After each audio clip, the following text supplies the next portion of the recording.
배터리 셀 3사는요 여전히 부진합니다. 23% 상승률밖에 기록하지 못했습니다. 네. 그렇다는 얘기는 배터리 셀 3사 그중에 삼성 SDI 같은 경우, 뭐 LG 엔솔 같은 경우는 상승의 룸이 많이 남아 있다라고 좀 긍정적으로 볼 수 있을 것 같고요.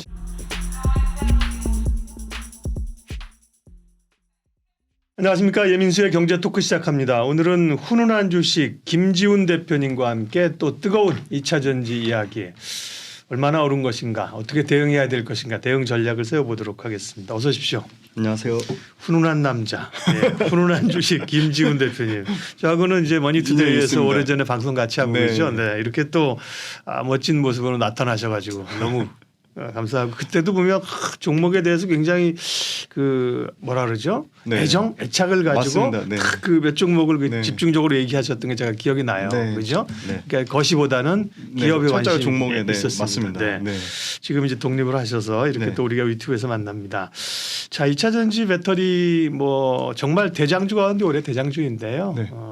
지금 전반적으로 어쨌든 그 산업 자체가 없었습니까? 전방 산업 어쨌든 전기차잖아요. 네. 뭐 ESS도 있지만 네. 산업이 커가는 건 맞는데 네. 주로 이제 배터리 업계를 구성하고 있는 전방 산업의 현황부터 좀 얘기해 주세요. 네, 일단은 배터리가 잘 되려면 전기차가 잘 팔려야 됩니다. 그렇죠. 그래서 네. 전기차는 다행스럽게도 매월 이제 최신 판매 동향이 나오고요. 네. 실제로 전기차가 여전히 경기 침체에 대한 우려가 존재하지만 전기차는 실제 2월달 데이터를 보시면 전년 대비 46%나 성장을 하고 있습니다. 네.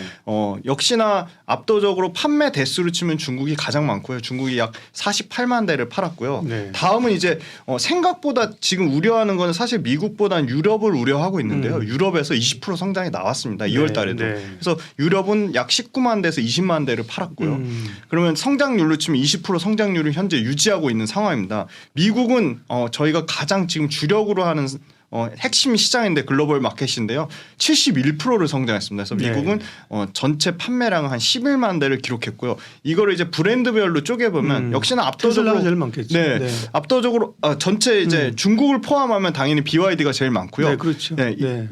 중국을 제외한 나머지 유럽과 북미에서는 압도적으로 테슬라입니다. 네. 네. 테슬라가 13만 대를 차지하고 있고요. 그다음에 의외로 지금 3위에 폭스바겐이 5만 대. 그래서 폭스바겐의 점유율이 빠르게 좀 올라오고 있다는 네. 거고요.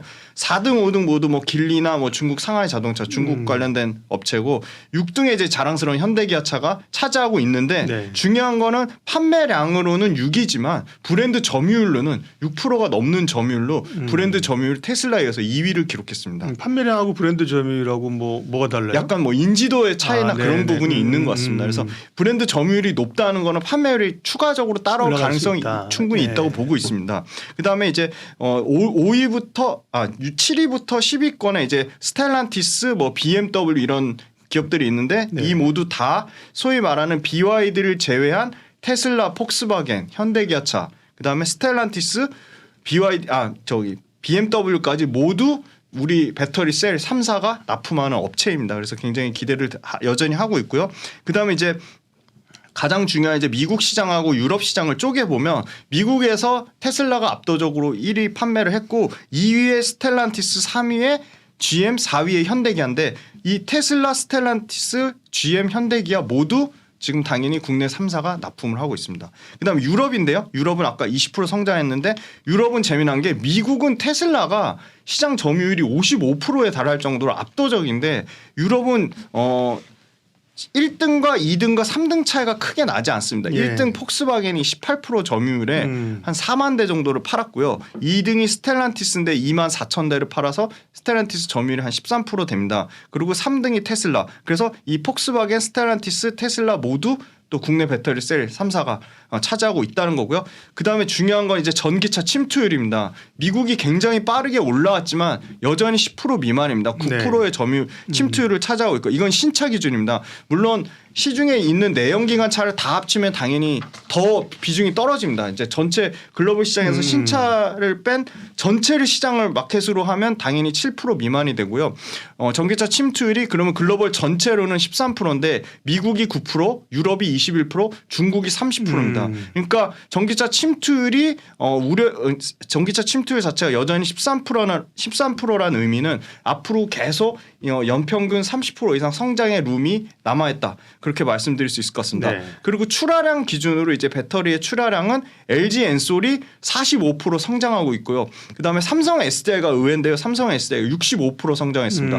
그 그동안 이유는 조금 소극적이었어요. 맞습니다. 정확합니다. 12월 달, 1월 달에 성장률 자체가 30% 미만에서 65% 올라왔다는 거는 GM이나 스텔란티스 추가적인 이 GM 최근에 5조 관련된 계약 나온 부분, 그다음에 스텔란티스 이제 애리조나 공장 이제 애리조나 공장 관련해서 본격적으로 상용화되는 부분이 아마 이제 실적의 온기로 반영될 거라고 보고 있고요. 그다음에 이제 SKO는 역시 포드 이슈로 인해서 조금 출하량이 부진했습니다. 근데 이 부분도 3월 달 기준으로 하면 정상화될 거라고 보고 있습니다. 그다음에 이제 가장 또 시장에서 많이 우려하는 부분이 LFP 배터리인데요. LFP 배터리는 중국이 압도적으로 58%의 비중을 차지하는 데 비해서 여전히 유럽은 3% 정도 되고요. 미국은 11%입니다. 그러니까 시장에서 우려하는 것만큼 LFP 배터리 침투율이 엄청난 건 아니다. LFP 배터리 전체 글로벌 침투율은 중국을 포함했기 때문에 34%지만 중국을 제외한 침투율은 8%에 불과하다. 그래서 LFP 배터리가 막 저가 LFP 배터리가 마치 3원기 배터리를 다 이제 그 시장을 다 뺏을 것처럼 얘기하는 건 너무 좀 우려가 과하다고 보고 있습니다. 역시나 이제 종목의 진심인 우리 김지훈 대표님이 요즘은 이제 또 2차 전지에 꽂히셨구나. 그죠? 오랜만에 만났는데 역시나 가장 핫한 섹터 2차 전지에 대해서 아주 강렬한 이야기를 하고 계신데요. 네. 자, 그럼 올해 이 배터리 2차 전지 업체들의 수익률 현황을 보면 두 가지입니다. 한편으로 정말 많이 대단하다 하고 한편으로는 너무 많이 올랐다. 이거 두 가지씩 그죠? 엄청납니다. 그리고 못 산 사람은 이제 사실은 또 올라서 그런데 지금 최근에 수익률 현황을 보면 어느 정도예요? 일단 48개 배터리 셀과 장비와 소재의 실적 추정이 가능한 업체의 전체 평균이 66%입니다. 그러니까 금요일자 종가 기준이니까 오늘 지금 또 폭풍 성장 상승이 나오고 있어서 아마 오늘자까지 4월 10일자 촬영분까지 반영하면 평균 70%가 넘어갈 거라고 보고 있고요. 네, 연초 대비입니다. 맞습니다. 정확합니다. 1월 달 대비로는 그렇고요. 저점 대비 150% 넘는 거는 수두룩하다고 10개 이상 된다고 볼 수 있겠고요. 그다음에 이제 제가 좀 쪼개 봤습니다. 그럼 과연 어디가 주도주냐? 배터리 셀 3사는요. 여전히 부진합니다. 23% 상승률밖에 기록하지 못했습니다. 그렇다는 얘기는 셀사는 2차 전지 전체는 비싸다고 하지만 주가가 많이 올랐다고 하지만 배터리 셀 3사 그중에 삼성 SDI 같은 경우 LG 엔솔 같은 경우는 상승의 룸이 많이 남아 있다라고 좀 긍정적으로 볼 수 있을 것 같고요. 두 가지 시각이라니까요. 배터리 셀사들은 규모도 크니까 이제 평균적으로 성장이 더디구나. 주가 상승률도 더디구나 이렇게 얘기할 수도 있고 상대적으로 못 갔기 때문에 여기가 더 갈 수도 있겠구나. 그죠? 그렇게 두 가지 측면으로 나눠볼 수 있습니다. 근데 저는 이제 그 상승의 여력이 더 많이 남아 있는데 좀 점수를 주고 싶습니다. 그 이유는 또 추가적으로 설명을 드리겠습니다. 그다음에 이제 양극재 업체 역시나 주도했습니다. 양극재 업체의 평균은 117%입니다.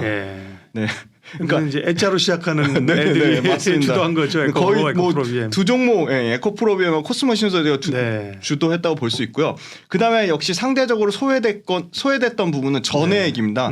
전해액은 36%, 분리막은 49%, 장비주는 44%, 음극재가 최근에 빠르게 올라와서 64%. 그래서 전체적으로 66%지만 아무래도 원자를 소개 안 드렸는데 원자재는 에코프로하고 포스코 홀딩스 그다음에 코스모 화학을 평균한 값인데요. 소재죠. 리튬 이런 거나 소재. 맞습니다. 앞단의 원소재. 소재가 한 150%. 그래서 소재하고 양극재가 다 땡겼다고 볼 수 있습니다. 그러게요.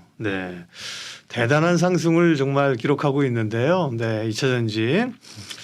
자, 그런데 이제 항상 밸류에이션 논쟁이 있죠. 맞습니다. 지금만 있었던 게 아니라 빌보드 오르기부터 계속 있었는데 2년 전부터도 밸류에이션 논쟁은 있었습니다. 그러니까요. 근데 이제 그때마다 2년 전에 2년 전이고 지금은 맨날 쫄려요. 그죠? 좋은 건 아는데 이게 벌써 이렇게까지 올랐다는 거에 대해서 그러면 결국은 이제 밸류를 어떻게 매길 것이냐, 그죠? 얼마만큼 이익을 땡겨왔을 때 혹은 이제 앞으로 또 PR이 얼마나 낮아질 것이냐인데 지금 밸류에이션은 그러면 이렇게 분야별로 좀 점검을 해주세요. 네, 맞습니다. 분야별로 쪼개보면 셀 업체, 양극재 업체, 음극재 업체, 장비 업체 다 따로 보셔야 됩니다. 근데 일단 배터리 셀 업체는 밸류가 쌉니다. 그러니까 싸다는 의미는 그러니까 배터리 셀이 주가가 안 올라서 싼 게 아니고요. 양극재나 음극재 대비 상대적으로 싸다는 걸 말씀드리는 거고요. 네. 일단 배터리 셀 업체 평균을 보면 지금 약 2023년 기준으로 파나소닉, CATL, BYD까지 평균 낸값입니다. 33배인데 LG 엔솔은 당연히 비싸죠. 아무래도 1등에 대한 프리미엄을 주는 것 같고요. 이 LG 엔솔이 지금 약 86배 정도 됩니다. 근데 이게 86배를 비싸다고 보는 게 아니라 86배가 내년과 내후년의 실적 추정치를 땡겼을 때 얼마까지 떨어지냐입니다. 그래서 2024년에 60배까지 떨어지고요. 2025년에 40배 미만으로 떨어집니다. 네. 그런 측면에서 삼성 SDI는 LG 엔솔이 비싸다기보다는 삼성 SDI가 굉장히 저평가되어 있다고 보는 게 2023년 PER이 24배 정도 수준이고요. 그다음에 2024년 PER은 20배 미만으로 떨어집니다. 그리고 지금 이제 CATL이나 BYD 같은 경우는 삼성 SDI 정도 평균 정도 수준이라고 보시면 되겠습니다. 네. 그렇게 배터리 셀은 그 밸류에이션을 보시면 되고 네. 양극재 업체의 평균 한번 보겠습니다. 양극재 업체의 평균은 LG화학이 가장 저평가되어 있습니다. LG화학이 27배 정도 PR을 받고 있고요. 그다음에 2024년에는 16배까지 떨어집니다. 그리고 가장 지금 고밸류를 받는 거는 코스모 신소재 PR이 140배입니다. 지금. 그리고 코스모 신소재 또한 140배가 유지되는 게 아니라 이익의 성장률이 더 크기 때문에 2024년 PER이 78배까지 떨어지고요. 2025년에는 40배 정도까지 떨어집니다. 그래서 평균을 내봤더니 역시나 양극재가 고밸류를 받는 건 맞는 것 같습니다. 전체 지금 상위 이제 그 벨기에 유미코아까지 포함해서 63배니까. 어디 우리나라에서 기업이에요? 유미코아? 아니 우리나라 기업 아닌데 해외 기업입니다. 기업이죠. 네. 근데 그 상대적인 밸류에이션을 평가하기 위해서 넣었고요. 그래서 61배 정도 수준이 되고 2024년 평균 치면 38배 정도 네. 수준이 됩니다. 그래서 LG화학이나 LNF가 상대적으로 좀 저평가되어 있다고 보고 있습니다. LG화학은 물론 양극재 기업으로 분류할 수 있고 양극재도 하지만 사실은 퓨얼리 양극재로 보기에는 또 좀 화학이나 이런 부분이 많잖아요. 네, 정확합니다. 예. 그래서 지금 양극재 밸류를 못 받고 있는데 예. 재미난 건 올해 2023년도에 LG화학의 양극재 가치와 양극재 소위 말하는 이익 가치와 LG화학이 갖고 있는 LG에너지 솔루션의 지분 가치의 합 그게 이익이 실제 40%의 매출 포지션을 차지하고 있는 기초석유화학부를 이익을 뛰어넘는 수준이기 때문에 당연히 양극재 밸류를 줘야 되는데 지금의 27배 정도의 밸류는 양극재에 대한 밸류에이션과 LG 에너지 솔루션의 지분 가치가 제대로 반영이 안 돼 있다. 그게 포인트가 되겠습니다. 네. 소재 업체들이고요. 네. 장비 업체들은 또 좀 쉬다가 장비도 최근에 좀 올랐는데 장비 업체들은 밸류에이션이 또 다른 쪽은 어떨까요? 장비나 소재나. 네, 장비하고 소재 중에 일단 소재 지금 음극재, 도전재 요게 이제 기술적으로 써야 되는 구조적인 이유가 있기 때문에 음극재 업체들도 밸류에이션이 비싼 편입니다. 올해 기준으로는 나노 신소재가 100배가 되고요. 대주전자재료가 180배가 되는데 이게 매출과 이익의 성장률이 커지니까 급격하게 내년에 50배까지 떨어지고요. 2025년에 30배 언더까지 떨어질 것으로 보고 있습니다. 근데 문제는 양극재만큼의 밸류를 줘야 되냐 그 부분은 크게 두 가지 적용 차종이 얼마나 확대가 되느냐 그 소위 말하는 함량 이 첨가하는 비중 자체가 얼마나 늘어났냐 그게 포인트가 되겠는데 일단 이런 음극재 관련된 업체도 그렇고 양극재 업체도 그렇고 배터리 셀 업체도 그렇고 정확한 밸류에이션을 체크하려면 사실 최근에 이제 그 PEG 값을 얘기하는 분들이 많아졌습니다. 뭐 제가 존경하는 서재영 대표님도 그렇고 지금 아직도 PEG 값을 소개를 안 하는데요. PEG는 뭐 박사님도 너무 잘 아시겠지만 이 PER을 EPS 한 주가 벌어들인 주당 순이익의 성장률로 나눈 값이거든요. 피터 린치가 고안한 건데 이 PEG야말로 딱 2차 전지 업종의 밸류에이션을 체크하기에 너무 좋다. 주로 이제 성장률을 밸류 체크할 때 하는 거죠. 네, 그렇습니다. 근데 저는 이제 순이익은 약간의 일회성 이익이나 일회성 비용이 반영될 수 있기 때문에 저 나름 좀 변형을 해서 영업이익의 성장률로 나눠봤습니다. 똑같이 기준은 1입니다. 그래서 PEG 값 기준으로 1이 넘으면 비싼 거고요. PEG 값 기준으로 단순히 보통 1을 기준으로 1 미만은 저평가돼 있는데 1이 넘는다고 다 비싼 건 아니고요. 그것도 업종이나 종목별로 봐야겠지만 저는 이제 평균적으로 2가 넘으면 좀 비싸다고 보고 있습니다. 근데 지금 전체적으로 지금 양극재 업체들, 배터리 셀 업체들의 올해 평균치는 일단 1이 넘습니다. 1이 넘는데 2024년과 2025년에 영업이익의 성장폭을 감안하면 PEG 값이 극도로 떨어집니다. 예를 들어 LG 화학 같은 경우가 지금 PEG 값이 가장 비싼 2가 넘는 수준인데요. 예. PEG 값이 2.1배에서 0.9배까지 떨어지고요.